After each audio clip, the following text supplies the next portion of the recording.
This is Frog Valley Tropical Fruit Farm, and I am going to plant some vegetables today. I woke up and there's been a change in the air, so yesterday and today, so I thought I'd plant vegetables. And I start my vegetables in compost, biodynamic compost in this case. I have to scatter this biodynamic compost around every year, but our compost kind of doesn't really last anymore. It like disappears quickly. It's just so biological here that we get so much rain that it just kind of is gone, because I do it on the ground. That's what I believe in, and I let plant roots grow in it. That's what I like. The plant roots have been shown to release phytochemicals into the soil. Phytochemicals are the catalyst for enzymes to start the biological processes, like all the nutrient cycling, carbon cycling. So they're kind of important for the soil and for our health. So, because you get them by eating them. So if they're releasing phytochemicals into the soil when the roots are broken off from the plant, then they release them into you when you consume the plant. But today's plants really are not grown with phytochemicals, and practices kill them. And that's why today's plants only grow at 15% of capacity, of their potential. So this is what it looks like. I was watching a fascinating video with Fred Perenza on the Real Organic Project. We're Real Organic Project certified, and we're going to stay that way. And this is an old avocado seed. And he said in there that humans are only operating at 12% of their metabolic potential. So the same as plants, basically. So we used to have lots of different mushrooms we'd eat all the time. We still eat them, but we used to do a bunch of different types, and then I'd throw the ends and some of the tops right into the compost. And now I notice that we have a big patch of, it's like oyster mushrooms for sure, growing all through here. Florida is truly amazing. That's why it's called Florida.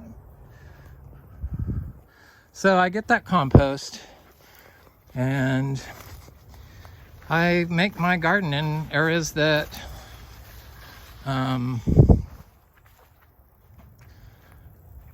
I deem as plants won't grow in them, trees don't grow normally in them, trouble spots. You know what they are. You've seen them in your own yard. So in order for me to fix that, I think I'm going the wrong way. I plant my vegetable garden in there every year. Every year I plant a vegetable garden and grow some greens. Normally I just eat my Bidens in the summer and fruit. I know that is full of phytochemicals because it's a native, and it's good. So if your metabolic processes are all operating at optimum performance, above 12%,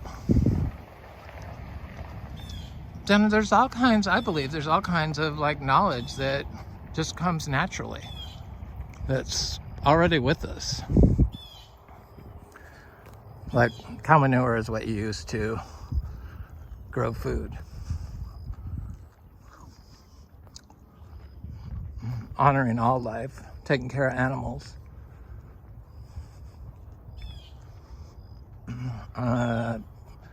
I have really been thinking about staying biodynamic certified, and I'm leaning toward not continuing that. It's just, after I started looking at stuff, some stuff kind of turned me off, and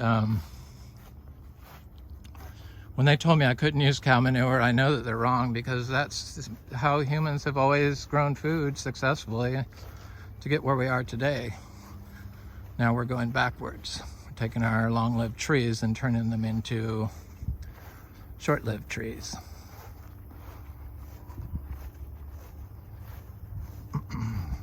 Making people think that up is down and down is up. I mean, it's happening in real time right here in the USA. So it's important that everyone grows a vegetable garden, and you should do it every year here in Florida because it's that easy if you have a yard. Make compost. Everyone can make compost. I think it's important because you always have a ready hand of potting soil when you need it. I mean, it doesn't really take a lot. I think big leaves and stuff should be chopped up a little bit, for sure. Like big banana leaves and stuff. That's what I would do. I kind of just make mine out of old compost and cow manure and donkey manure, pine shavings, and some organic approved hay. So here's my first 2 little garden beds I'm doing, and we don't water any. I don't water anything, you know. It's just, they don't need to be watered. Compost was very wet. Where I disturbed the compost yesterday, it was very dry. So not disturbing stuff is very important. And that's why we've been successful at making this great compost.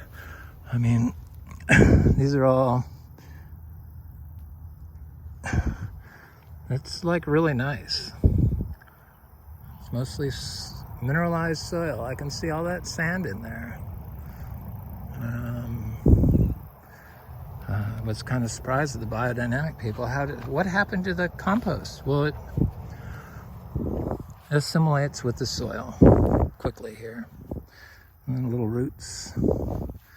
So I kind of rake it. I dump it and then rake it. I used to wait, but I'm just going to plant seeds right in it, and it's ready. There's earthworm castings in here. If you apply a holistic raw cow manure, you will get earthworms, and you will get like legumes growing in your system. So these are my seeds. I store them in this little wooden container, and I buy from different people. Southern Seed Exchange, these carrots I'm gonna plant, and quail seeds in Mendocino County, Bowling fennel, and I buy stuff from Johnny's, the organic stuff, and a place called Wild Garden Seed, Oregon. They have an excellent selection. There's some others in like Willits, California. I can't think of their names, believe it or not, but I'm trying to look in here and see if I see any seeds. Oh, I got radishes, Misato rose. Okay, I'm gonna grow those. Kind of mix all my stuff together. I think it's too hot to do the lettuce yet. I got some red bull jets and some red iceberg lettuce seeds I want to plant. Lots of stuff. Black cherry tomato. I should plant some tomatoes for sure. Probably should have planted those earlier. All right. Anyway, this is Frog Valley Tropical Fruit Farm, and that's me planting vegetables today. It's a good day to plant vegetables. Have a good day. Bye.